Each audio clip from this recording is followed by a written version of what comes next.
কত মানুষকে মিথ্যা মামলা দিয়ে শুকেছিল তারা, মনে আছে আমার কাছে টাকা পায়, আমার বাড়ি থেকে নিয়ে গেল, যে বলছে 10টা লাখ টাকা পাঠান, নাই 50টা মামলা দেব। মনে আছে টাকা আমার বাবার কাছে ওরা পায়, টাকাগুলো চাচ্ছে।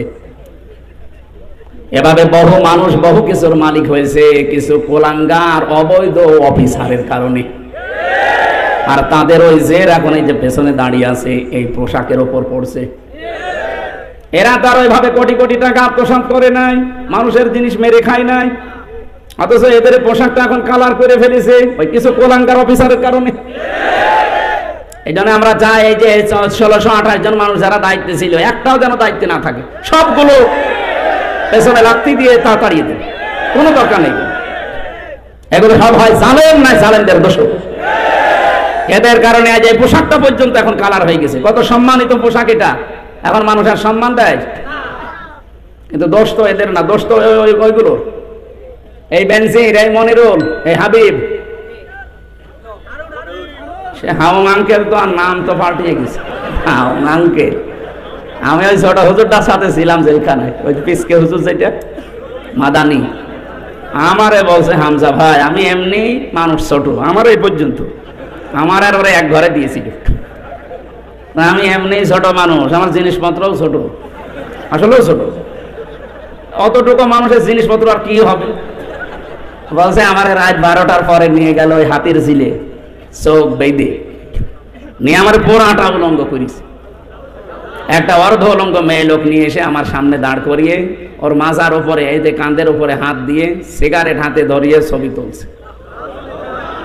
এনার মতো এক এসআইকে ডাক দিয়ে বললাম, ভাই আপনারা যা করছেন এটা কি হারুন সাহেব জানে না? মানে উনি তো করাচ্ছে। বলছে ওই দিন আমার এত অসহায় লাগছিল, কারণ আমার শরীরে কোনো পোশাক নেই, একেবারে পোড়া উলঙ্গ করে আমারে, আমি ছোট মানুষ হই কিন্তু আমার বয়স তো ঠিক আছে, ওর বয়স কিন্তু ওই সময় ছিল 27, এখন 31, আমার মাত্র 3 বছরের ছোট, 2 বছরের। ওই সময় আমি একটা মন থেকে যেগুলো কান্না আসছিল ভেতর থেকে, আর আমি মাজলুম ওই সময়, ইত্তাকি দাওয়াতাল মাজলুম ফাইন্নাহা লাইসা বাইনাহু ওয়া বাইনাল্লাহি হিজাব। নবীজি বলেন মাজলুমের বরদোয়া থেকে বেঁচে থাকবা, কারণ মাজলুমের বরদোয়া আর আল্লাহর ভেতরে কোনো পর্দা নেই, সঙ্গে সঙ্গে চলে যায়।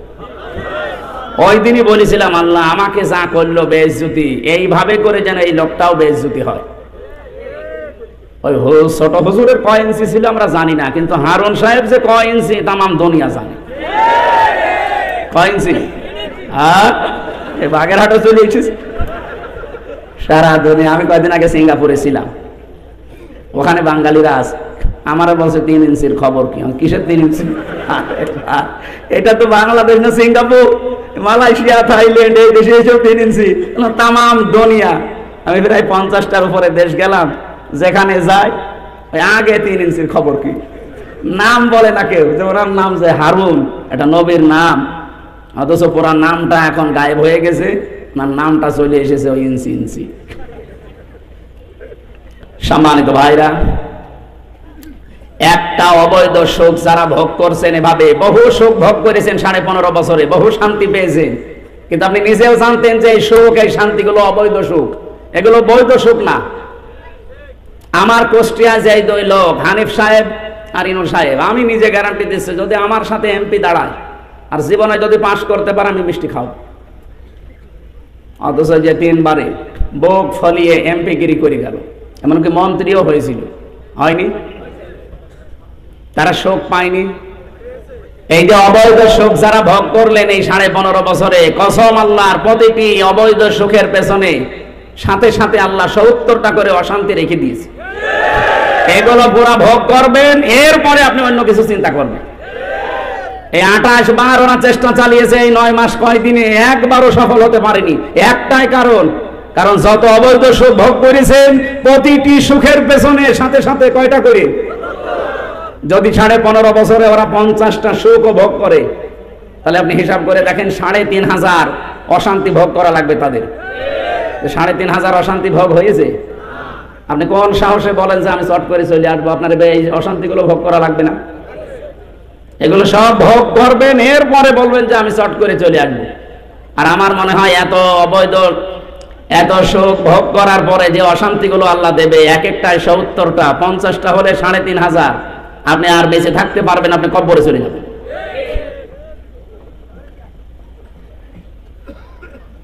এখানে যারা আছে এই মানুষগুলো ওখানে বসে বসে, ওদের ব্রেন তো ঠিক আছে, ওদের মেধা এখনো নষ্ট হয়ে যায়নি। এই মেধা দিয়ে, এই ব্রেন দিয়ে ওখান থেকে বিভিন্ন চাল চালতেছে, বিভিন্ন ষড়যন্ত্র পাঠাচ্ছে। এ কারণেই তো দেশের লোক এখন সব একদল হয়ে গেছে যে না, ও যতদিন পর্যন্ত বাইরে বৈধভাবে থাকবে ততদিন আমরা শান্তিতে নেই। দেশের লোক আমরা চাই এরা যেন নিষিদ্ধ হয়ে যায়। এর আগে যতবার তাদেরকে সুযোগ দিয়েছে প্রত্যেকবার ক্ষতি করেছে। আপনি হিসাব করে ইতিহাসের দিকে তাকিয়ে দেখবেন, যতবার সুযোগ দেওয়া হয়েছে, ভালো হতে মানুষের এত সময় লাগে? একবার, দুইবার, তিনবার সুযোগ দিলে তো মানুষ ভালো হয়ে যায়। 14 বার সুযোগ দিয়েও আপনি ভালো হচ্ছেন না। আপনার কপালে আর হেদায়েত নেই। কারণ মানুষ যখন পাপ করতে করতে সীমা ছাড়িয়ে যায়, যখন সম্মানিত মানুষদেরকে অসম্মান করা শুরু করে, সূরা আলে ইমরানের 4 নম্বর পারা 12 নম্বর পৃষ্ঠা 9 নম্বর লাইনে আছে, এটা শেষের দিকে আছে, ইন্নামা নুমলি লাহুম লিয়াজদাদু ইসমা ওয়া লাহুম আযাবুম মুহিন। রব্বুল আলামিন বলেন, মানুষের পাপের বোঝা যখন ছাড়িয়ে যায় তখন আমি তাকে অপমানজনক শাস্তির ভেতরে ফেলে দেই। এজন্য তামাম দুনিয়া এখন ঘৃণা করছে। আজকের রিপোর্ট, আলহামদুলিল্লাহির রহিমির রহমান আল্লাযী খালাকানা লিল ইবাদাতি ওয়াল জান ওয়া খাসসানা বিত তাকরীমি বাইনাল হায়াওয়ান ওয়া নাশহাদু আন লা ইলাহা ইল্লাল্লাহু ওয়াহদাহু লা শারীকা লাহু শাহাদাতান মুসিলাতান ইলাল জিনান ওয়া নাশহাদু আন্না মুহাম্মাদান আবদুহু ওয়া রাসূলুহু মাবউসু ফীনা বিল হুদা ওয়া দীনিল হাক্কি লিইয়ুযহিরাহু আলাল আদিয়ান সাল্লাল্লাহু আলাইহি ওয়া আলা আলিহি ওয়া আসহাবিহিল কিরাম মা দামা শামসু ওয়াল কমারু বিজরিয়ান ওয়ান নাজমু ওয়াশ শাজারু ইয়াসজুদান ওয়াস সামাআ রাফা'াহা ওয়া ওয়াদা'আল মিজান আন আকিমুদ-দীন ওয়া লা তাতাফাররাকু ফীহি কাবুর আলাল মুশরিকিনা মা তাদউহুম ইলাইহি আল্লাহু ইয়াজতাবি ইলাইহি মান ইয়াশা'উ ওয়া ইয়াহদি ইলাইহি মান ইউনিব। صدقت يا ربنا. عن أبي هريرة رضي الله تعالى عنه قال قال النبي صلى الله عليه وسلم من مات ولم يغز ولم يحدث به نفسه مات على شعبة من النفاق رواه مسلم. وقال تعالى في شان حبيبي وما زادهم إلا إيمانا وتسليما. اللهم صل على سيدنا مولانا محمد. এখানে দাঁড়িয়ে থাকা যাবে না, এখানে একটু বাতাস আসুক, এখানে বসে পড়ে বসেন বসেন তাড়াতাড়ি বসেন। পোস্টার ছিল না, হ্যান্ডবেল ছিল না, এখানে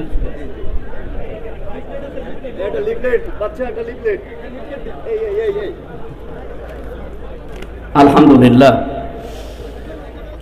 বাগেরহাট জেলার মংলা থানার অন্তর্গত চিলা বাজার জামে মসজিদ নুরানি হাফিজিয়া মাদ্রাসা এতিমখানা লিল্লাহ বোর্ডিং চিলা ইউনিয়ন পৌরবাসীর উদ্যোগে 25তম বাৎসরিক তাফসীরুল কোরআন মাহফিলের স্বনামধন্য সভাপতি হাফেজ মাওলানা ইমরান হুসাইন, বিশেষ অতিথি মাওলানা রবিউল ইসলাম খুলনা। এই মাহফিলে বরেণ্য প্রধান অতিথি, বিশেষ অতিথি যারা আছেন, বিশেষ করে এলাকার কৃতি সন্তান রামপাল থেকে এসেছেন আমাদের শ্রদ্ধাভাজন ব্যক্তিত্ব রাজনীতিবিদ জনাব শামীমুর রহমান, আতাউল্লাহু উমরাহু ওয়া বারাকাল্লাহু ফি হায়াতি, আমিন। উপস্থিত আছেন বাংলাদেশ জামায়াতে ইসলামী কেন্দ্রীয় কমিটির মজলিসে শোরার সদস্য অ্যাডভোকেট মাওলানা আব্দুল ওয়াদুদ, নাম না জানা সম্মানিত ব্যক্তিবর্গ, সামনে বসা মুসলমান ভাইরা, পর্দার আড়ালের সম্মানিত মা এবং বোনেরা, প্রশাসনের ভাইরা, প্রাণ প্রিয় বাগেরহাটবাসী, আল্লাহ একজন বুজুর্গ বান্দা আপনাদের জেলায় শুয়ে আছে, খান জাহান আলী রহমতুল্লাহ আলাইহি।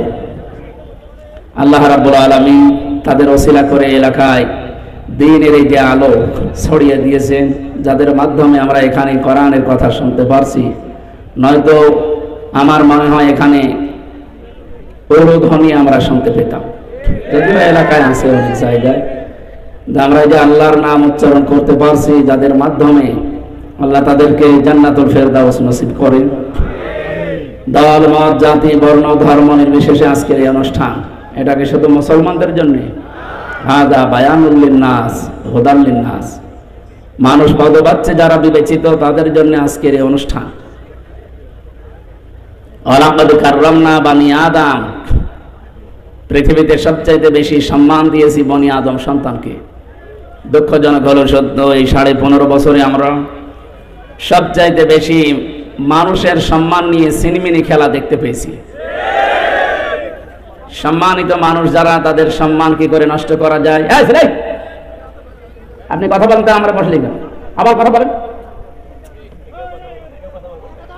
যেভাবে আছেন এভাবে থাকেন, এখান থেকে চলুন। এই মাইকের আওয়াজ যেন ছেড়ে দেন। দাঁড়িয়ে থাকেন, অসুবিধা নেই। জায়গা না পেলে ওইভাবে দাঁড়ান, কথা বলবেন না। আমরা 1 ঘন্টা সময় পাচ্ছি মাত্র। খুলনাতে এখন আবার আরেকটা অনুষ্ঠান আছে রাত 10টায়, এটা শেষ করে যে ধরা লাগবে। এখানে 1 ঘন্টা সময় নষ্ট করাবেন না, আমরা ক্লাস আকারে কথা বলবো ইনশাআল্লাহ। এখানে কোরআনে কারিমে সূরা বানী ইসরাঈলের ৭০ নম্বর আয়াতের প্রথম অংশে বলা হয়নি যে পৃথিবীতে শুধু মুসলমান যারা, তাদের সম্মান আমি আল্লাহ বাড়িয়ে দিয়েছি, না, মানুষ যারা তাদেরই সম্মান আল্লাহ দিয়েছেন।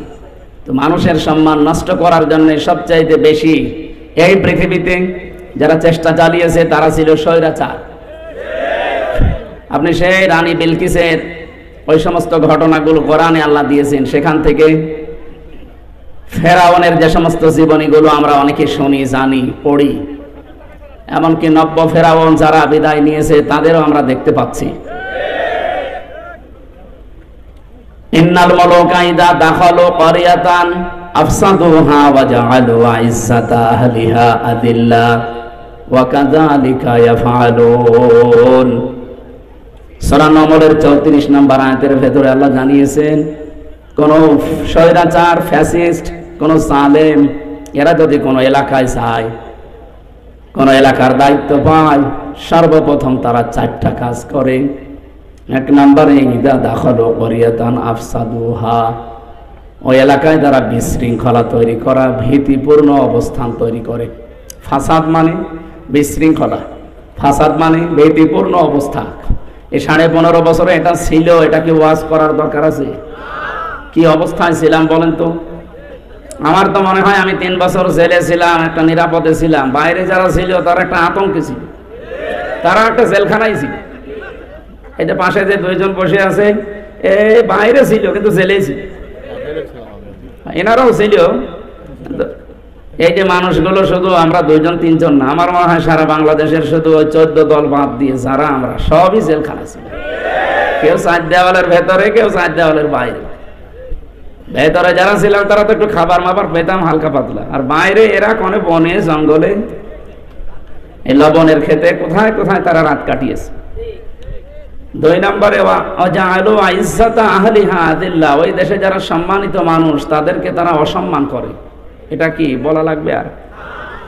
এই দেশে যারা সবচাইতে বেশি সম্মানিত মানুষ, যারা 3 বারের প্রধানমন্ত্রী, তাকেও ছাড়ে না, 1 কাপড়ে বাড়ি থেকে বের করে দিয়েছে। কি অসম্মান বলেন তো? এই বিধবা মহিলাটা কি কান্না ওই দিন আপনি দেখেছেন? তামাম দুনিয়া কাঁদছিল, কিন্তু স্বৈরাচার কাঁদে নাই। ও আরো আনন্দ করেছে। শুধু বাংলাদেশ না, আপনাদের শুধু এই পাশের জেলা, এটা পিরোজপুর না পাশের জেলা পিরোজপুরের সন্তান না আল্লামা দেলাওয়ার হোসাইন সাইদি রহমতুল্লাহ আলাইহি, উনি তামাম দুনিয়ার কাছে পরিচিত। বিশেষ করে মুসলিম বিশ্ব যারা, তাদেরকে তারা ওনাকে নিয়ামত মনে করে আল্লাহ। কাবা শরীফের ভেতরে আজ পর্যন্ত এই বাংলাদেশ থেকে মাত্র 2 জন প্রবেশ করতে পেরেছে। একজন এই আল্লামা সাইদি, আর 2 নম্বরে রাজশাহী বিশ্ববিদ্যালয়ের ভিসি ডক্টর এম.এ. বারী। এই 2 জন ছাড়া আজ পর্যন্ত এই দেশের কোনো রতি মহারতি ঢুকতে পারে না কাবা শরীফের ভেতরে। তার সম্মান নিয়ে সিনেমিনি খেলা, এমনকি তাকে ধর্ষণ মামলা পর্যন্ত দিয়েছে। যে মহিলাকে সাজিয়ে নিয়ে এসেছিল, অ্যাডভোকেট তাজুল ইসলাম জিজ্ঞাসা করছে, এই মেয়ে, এই আল্লামা সাইদি ধর্ষণ করেছে? জি। তোমার জন্ম তারিখ কত? তোমার তো জন্ম হওয়া লাগবে যখন ধর্ষণ করেছে। বলছে আমার জন্ম 1975-এ। ধর্ষণ করেছিল কত সালে? 1971-এ। তো এটা কি রোহের জগতে? এইটাই চলছিল দেশে, বাস্তবতা এইটাই চলছিল। আমি নিজে তো একজন ভিকটিম, আমি দেখেছি। আমার বিরুদ্ধে যে সাক্ষীগুলো নিয়ে এসেছিল আদালতে 4 জন, জীবনে না আমি ওদেরকে দেখেছি, না ওদের নাম শুনেছি, না ওদেরকে আমি চিনি। এই মানুষগুলো পরবর্তীতে আগস্টের 5 তারিখের পরে এসে ক্ষমা চেয়ে গেছে, বলছো হুজুর মাফ করে দিয়ে, টাকা পেয়েছিলাম, হালাল করার জন্য গিয়েছিলাম। কি আশ্চর্য দেশ চলছিল বলেন। সারা দেশে এইটাই চলছিল। আর ওরা পৃথিবীর মডেলদেরকে দেখাতো যে আমরা ন্যায় বিচার করছি। এর নাম ন্যায় বিচার। ডাক্তার জোবাইদা রহমান, এই মহিলাটা আজ 17 বছর মায়ের দেশে, অথচ তার 3 বছর সাজা লাগিয়ে, তার তো জেল খাটা লাগে নাই, বেকার সাজাটা লাগিয়ে কি করলেন? এই যে এখন তামাম দুনিয়া প্রমাণ পাচ্ছে যে এটা পুরা ডাহা মিথ্যা কথা। তার স্বামীর নামে যাই দিয়েছেন। এই হালকা পাতলা মানুষ বিশ্বাস করতেও পারে, না করতে। তো সে একটা মহিলা মানুষ, সে 17 বছর বাইরে, তার নামে এরকম মিথ্যা।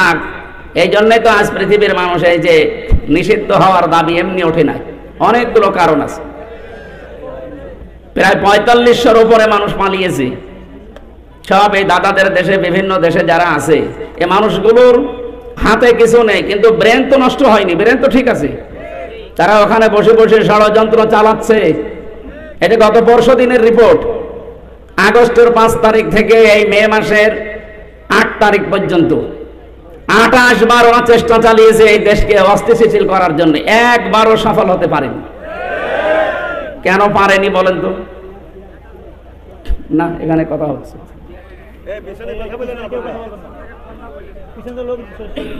দাঁড়িয়ে কেন? ওখানে বসে পড়েন, এই জায়গায় বসে পড়েন না, সামনে আসুন। ওখানে বসেন না, সামনে আসেন, তাড়াতাড়ি করেন, কথা বলা যাবে না ভাই। এই যে নিস্তব্ধ মানুষ শুনছে না, এভাবে একটু শুনতে দেন। আমরা কিছু শিক্ষামূলক কথা বলে তাফসীরে যাব 2-4 মিনিট, একটু এদিকে তাকান। সূরা আলাম নাসরা 5 এবং 6 নম্বর আয়াতের কিছু অনুপ্রেরণামূলক কথা আছে। এই যে ওদের 28 বারের ষড়যন্ত্র সফল হয়নি, কেন হয়নি? আল্লাহ পাক বলেন, ফাইন্না মাআল উসরি ইসরা, ইন্না মাআল উসরি ইসরা, অবশ্যই কষ্টের পরে সুখ। না, হয়নি। আপনি আলেম, আমি ভুল বলবার আপনি ঠিক বলবেন মানে? এখানে যদি বাদ শব্দ আল্লাহ দিত তাহলে পরে অর্থ হতো, এই যে জমার দিন একটা নামাজ আছে, নামাজের নাম বাদাল জমা, বলে না? এই এলাকায় পড়েন, বাদ মানে কি? পরে। তো এই জায়গায় তো আল্লাহ বাদ শব্দটা দেয়নি, কি দিয়েছে? মা। কি দিয়েছে? মা মানে সঙ্গে, সাথে। আল্লাহ সঙ্গে সাথে দিয়েই শেষ করে দেননি, এরপরে দিয়েছেন উসরুন, মানে কষ্ট, দুঃখ। আল্লাহ কষ্ট দুঃখ দেওয়ার আগে একটা আলিফ লাম লাগিয়ে এটা মারেফা করে নির্দিষ্ট করে দিয়েছেন। কিন্তু এর পরের শব্দ ইসরা, এটার আরবি অর্থ, বাংলা অর্থ সুখ, শান্তি, স্বস্তি, নিরাপত্তা, কল্যাণ, 33টা অর্থ আছে। কিন্তু এই শব্দের আগে আপনি আর আলিফ লাম পাবেন না। পরা কোরআন শরীফে যেখানে আল্লাহ উসরুন দিয়েছেন, দেখবেন আলিফ লাম লাগিয়ে ওটা নির্দিষ্ট একটা কষ্ট। কিন্তু ইসরা যেখানেই পাবেন আলিফ লাম নেই, আমি চিন্তা করেছিলাম আয়াত নিয়ে কেন আল্লাহ দিলেন না, একটা দুইটা না, ভার্সিটিতে থাকাকালীন প্রায় 42টার উপরে আমি তাফসির এক জায়গায় মিলিয়েছি, একটাতে শুধু এর জবাব পেয়েছি, তাফসিরে ফি জিলালিল কোরআন। সৈয়দ কুতুব রহমতুল্লাহ আলাইহি টিকায় লিখেছেন, এই পৃথিবীতে কেউ যদি একটা কষ্ট সহ্য করে 3টা কারণে, এই এদিকে তাকান, এই এখন উঠতেছেন মানে এরকম ছাত্র ভেতরে বসতে দেন কেন?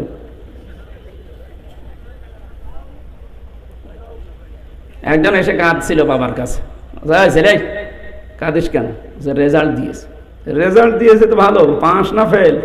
কথা বলে না। পাস করেছিস না ফেল করেছিস? কথা বলেন। এই কানের নিচে 2টা দিয়েছে। আব্বা ফেল করলে তো কথা ছিলাম 5-এ, নামিয়ে দিয়েছে 3। এখন আমার 5 উঠতে আরো 2 বছর লাগবে। আমি কি মনের দুঃখে এমনি কাঁদতেছি যে আমি কেমন রেজাল্ট করলাম, যে স্যাররা রাগ করি আমার ওই ক্লাসেও যদি থাকতে দিত তাও তো 1 বছর থাকতে পারত। 3 নামিয়েছে, এখন আমার 5 উঠতে আরো কয় বছর লাগবে? এখনো 2 বছর। তো আমার মনে হয় 1 ঘন্টা যদি আপনি বসে থাকতে না পারেন, আমরা এবার মাহফিলের পরে 5 থেকে 3 নামিয়ে দেব। দেখেন এবার ওঠেন তো। আর বাংলায় কথা বলছি ভাই, 1 ঘন্টা 1.5 ঘন্টা যদি আপনি এক জায়গায় বসে থাকতে না পারেন, ওই রকম মানুষের যদি বিবাহ শাদী দেন, ওর বউ জীবনও টেকবে না। টেকবে? হ্যাঁ টেকবে না। আপনারা যতই লবণ এলাকার মানুষ হন না কেন, জীবনও বউ টেকবে না, চলে যাবে, শেষে এই বাগেরহাটের বদনাম হবে। যে উঠতে যাবে হাত ধরে 1 ঘন্টা বসে রাখবে, সে মুরব্বী হোক। এবার আসেন আয়াতের মূল শিক্ষায়। আল্লাহ পাক যেহেতু উসরুন ইসরা দিয়েছেন, একটা কষ্ট যদি আপনি দুনিয়ায় সহ্য করেন 3টা কারণে, কয়টা? যে কোনো কারণে কষ্ট পেলে, দুঃখ পেলে, কষ্টের সাথে সাথে আল্লাহ সুখ দেবে, কথা কোরআনে নেই। কিন্তু কষ্টটা যদি আপনার 3টা কারণে হয়ে থাকে, মাস্ট বি, আল্লাহ যেহেতু ইন্না দিয়েছেন, মাস্ট বি, অবশ্যই আপনার সাথে আল্লাহ কষ্টটার পরেই শোক একটা একটা করে, কয়টা? কমপক্ষে 70টা। 70টা শোক ওর সাথে আল্লাহ মিল করে রাখবে, একটার পর একটা শান্তি শোক আপনি পেতেই থাকবেন। আমি আবার বলছি, কষ্ট পেলেই কিন্তু হবে না, কষ্টটা পাওয়া লাগবে। কয় কারণে? আরো জোরে। আমি নাম ধরেই বলছি, হাসিনা যেদিন বিদায় নেয় কষ্ট পায়নি, না পেলে কাঁদছিল কেন? কি কন্দন দেখেছেন? আমার মনে হয় স্বামী মরে গেল, মহিলা তো কাঁদেনি, 2 দিন কাঁদছিল। তার মানে কষ্ট পেয়েছে না পায়নি? কষ্ট পেলেই শোক পাবেন না। কয়টা কারণে বললাম? 1 নম্বরে আপনার কষ্ট যদি হয় আল্লাহর জন্যে, 2 নম্বরে আপনার কষ্ট এই দুনিয়ায় যদি হয় রাসূলুল্লাহর জন্যে, 3 নম্বরে আপনার কষ্ট যদি হয় মানবতার জন্যে। এই 3টা কারণে যদি একটা কষ্ট আপনি ভোগ করেন, মাস্ট বি, এর সাথে সাথে আমার আল্লাহ 70টা সুখ শান্তি আপনাকে দেবে। এ ওয়াদা মিথ্যা হতে পারে? সিস্টেম অপর পৃষ্ঠায় দেখুন, যেহেতু আল্লাহ এটা রিপিট করেছেন, এই জন্য পরের শব্দটা কি? ইন্না মাআল উসরি ইসরা, অবশ্যই কষ্টের পরে সুখ। এ কথা আল্লাহ ডবল করে বললেন কেন? আপনি আগেরটা শুনলে যেমন ভালো লেগেছে আপনার যে কষ্টের সাথে, তাহলে সুখ আছে 70। ঠিক এইরকম ভাবে কোন মানুষ যদি একটা সুখ ভোগ করে, একটা শান্তি দুনিয়ায় পায়, কিন্তু শান্তি আর এই সুখ যদি হয় অবৈধ, অবৈধ সুখ নেই দুনিয়ায়। যারা পরকীয়া প্রেম করে, শান্তি নেই, সুখ নেই না? এলাকায় সব চলে না? হ্যাঁ, চলা তো দরকার। যারা এগুলো করেন বলেন তো, তাদের কি সুখ শান্তি না পেলে এমনি করে? তারা 2-3টা ছেলে মেয়ে রেখে ধুয়ে চলে যাচ্ছে আল্লাহর রাস্তায়, তার মানে সুখ অবশ্যই পেয়েছে না পায়নি? হ্যাঁ। এ কি বৈধ সুখ না অবৈধ? আরো জোরে বলেন। এক একটা অবৈধ সুখ ভোগ করলে অশান্তি পাবেন কয়টা? হ্যাঁ, কমপক্ষে 70টা। বেগাইরি হিসাবটা বাদ দিলাম আমরা, যেহেতু একটা নেকির কাজে সর্বনিম্ন আছে 10, এরপরে 70, এরপরে 700, এরপরে আরো বেশি, আমরা মাঝখানেরটা ধরলাম। আপনি হিসাব করে বলেন, এক একটা অবৈধ সুখে যদি ৭০টা অশান্তি, কষ্ট, অপমান, অপদস্থ, অকল্যাণ, দুঃখ আল্লাহ দেয়, এই ১৫.৫ বছরে যারা ছিল তারা কি বৈধ ভাবে না অবৈধ?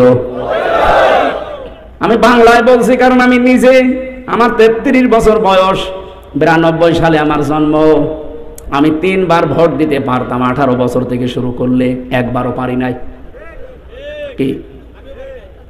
আরে ভাই, আমি একবার না জেলখানা ছিলাম, মাফ করে দিলাম, বাকি ২ বার। একবারও যখন পারি নাই, তাহলে যারা ছিলেন আপনারা অবৈধ ছিলেন। আমার নিজেরটা, আপনারটা যা বলবেন বলেন। এই হিসাবে এই ১৫.৫ বছরে যারা সুখ পেয়েছে, শান্তি পেয়েছে, এই সুখটা কি বৈধ সুখ না অবৈধ? সুখ পায়নি তারা? কত মানুষকে মিথ্যা মামলা দিয়ে সুখে ছিল তারা। মনে আছে আমার কাছে টাকা পায়, আমার বাড়ি থেকে নিয়ে গেল, যে বলছে ১০টা লাখ টাকা পাঠান, নাই 50টা মামলা দেব। মনে আছে টাকা আমার বাবার কাছে ওরা পায়, টাকাগুলো চাচ্ছে। এভাবে বহু মানুষ বহু কিছুর মালিক হয়েছে, কিছু কোলাঙ্গার অবৈধ অফিসারের কারণে। আর তাদের ওই যে এখন এই যে পেছনে দাঁড়িয়ে আছে, এই পোশাকের ওপর পড়ছে। এরা তো আর ওইভাবে কোটি কোটি টাকা আত্মসাৎ করে নাই, মানুষের জিনিস মেরে খায় নাই, অথচ এদের পোশাকটা এখন কালার করে ফেলেছে ওই কিছু কোলাঙ্গার অফিসারের কারণে। এই জন্য আমরা চাই, এই যে ১৬২৮ জন মানুষ যারা দায়িত্বে ছিল, একটাও যেন দায়িত্বে না থাকে, সবগুলো পেছনে লাত্তি দিয়ে তা তাড়িয়ে দেবে, কোনো দরকার নেই। এগুলো সব হয় জালেম, নাই জালেমদের দোষ। এদের কারণে আজ এই পোশাকটা পর্যন্ত এখন কালার হয়ে গেছে। কত সম্মানিত পোশাক এটা, এখন মানুষ আর সম্মান দেয়। কিন্তু দোষ তো এদের না, দোষ তো ওইগুলো, এই বেনজির, এই মনিরুল, এই হাবিব, সে হাউং আঙ্কেল তো আর নাম তো পাল্টিয়ে গেছে, হাউং আঙ্কেল। আমি ওই ছোট হুজুরটার সাথে ছিলাম যেখানে, ওই পিসকে হুজুর যেটা মাদানি, আমারে বলছে হামজা ভাই আমি এমনি মানুষ ছোট, আমার এই পর্যন্ত, আমার আর ওরা এক ঘরে দিয়েছিল, আমি এমনি ছোট মানুষ, আমার জিনিসপত্রও ছোট, আসলেও ছোট। অতটুকু মানুষের জিনিসপত্র আর কি হবে? বলছে আমার রাত ১২টার পরে নিয়ে গেল ওই হাতির ঝিলে, চোখ বেঁধে নিয়ে আমার পুরাটা উলঙ্গ করিস। একটা অর্ধ উলঙ্গ মেয়ে লোক নিয়ে এসে আমার সামনে দাঁড় করিয়ে ওর মাজার উপরে, এই যে কাঁধের উপরে হাত দিয়ে সিগারেট হাতে ধরিয়ে ছবি তুলছে। এনার মতো এক এসআইকে ডাক দিয়ে বললাম, ভাই আপনারা যা করছেন এটা কি হারুন সাহেব জানে না? মানে উনি তো করাচ্ছে। বলছে ওই দিন আমার এত অসহায় লাগছিল, কারণ আমার শরীরে কোনো পোশাক নেই, একেবারে পুরা উলঙ্গ করি আমারে। আমি ছোট মানুষ হই, কিন্তু আমার বয়স তো ঠিক আছে, ওর বয়স কিন্তু ওই সময় ছিল ২৭, এখন ৩১। আমার মাত্র ৩ বছরের ছোট, ২ বছরের। ওই সময় আমি একটা মন থেকে যে কান্না আসছিল ভেতর থেকে, আর আমি মাজলুম ওই সময়। ইত্তাকি দাওয়াতাল মাজলুম ফাইন্নাহা লাইসা বাইনাহু ওয়া বাইনাল্লাহি হিজাব। নবীজি বলেন মাজলুমের বরদোয়া থেকে বেঁচে থাকবা, কারণ মাজলুমের বরদোয়া আর আল্লাহর ভেতরে কোনো পর্দা নেই, সঙ্গে সঙ্গে চলে যায়। ওই দিনই বলেছিলাম, আল্লাহ আমাকে যা করলো বেইজ্জতি, এইভাবে করে যেন এই লোকটাও বেইজ্জতি হয়। ওই ছোট হুজুরের কয় ইঞ্চি ছিল আমরা জানি না, কিন্তু হারুন সাহেব যে কয় ইঞ্চি তামাম দুনিয়া জানে। কয় ইঞ্চি?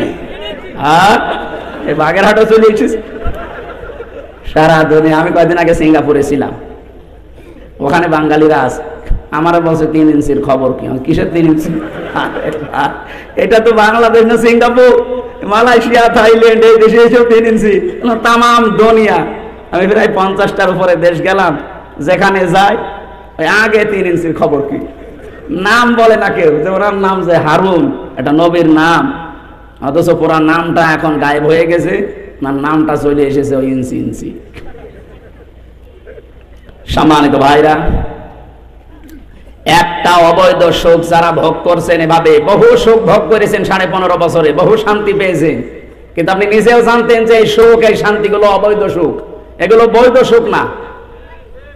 আমার কুষ্টিয়া যাই 2 লোক, হানিফ সাহেব আর ইনু সাহেব, আমি নিজে গ্যারান্টি দিচ্ছি যদি আমার সাথে এমপি দাঁড়ায় আর জীবনে যদি পাশ করতে পারে আমি মিষ্টি খাও।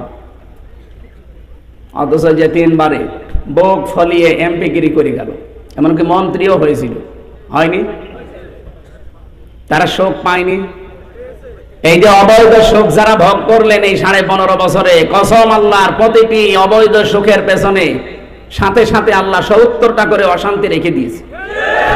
এগুলো পুরা ভোগ করবেন, এরপরে আপনি অন্য কিছু চিন্তা করবেন।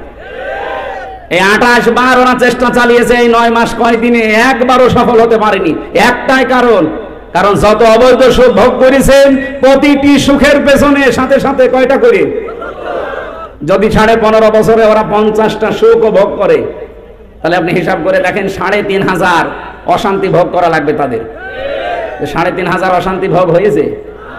আপনি কোন সাহসে বলেন যে আমি চট করে চলে আসবো? আপনার এই অশান্তিগুলো ভোগ করা লাগবে না? এগুলো সব ভোগ করবেন, এরপরে বলবেন যে আমি চট করে চলে আসবো। আর আমার মনে হয় এত সুখ ভোগ করার পরে যে অশান্তিগুলো আল্লাহ দেবে, এক একটায় 70টা, 50টা হলে 3,500, আপনি আর বেঁচে থাকতে পারবেন, আপনি কবরে চলে যাবেন।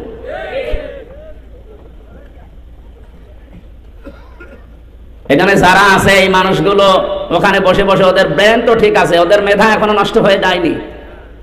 এই মেধা দিয়ে, এই ব্রেন দিয়ে ওখান থেকে বিভিন্ন চালতেছে, বিভিন্ন ষড়যন্ত্র পাঠাচ্ছে।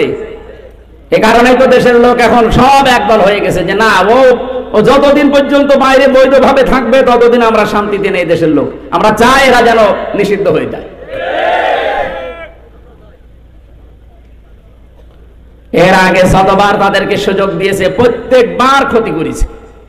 আপনি হিসাব কিতাব করে ইতিহাসের দিকে তাকিয়ে দেখবেন, যতবার সুযোগ দেওয়া হয়েছে, ভালো হতে মানুষের এত সময় লাগে? একবার, দুইবার, তিনবার সুযোগ দিলে তো মানুষ ভালো হয়ে যায়। 14 বার সুযোগ দিয়েও আপনি ভালো হচ্ছে না, আপনার কপালে আর হেদায়েত নেই।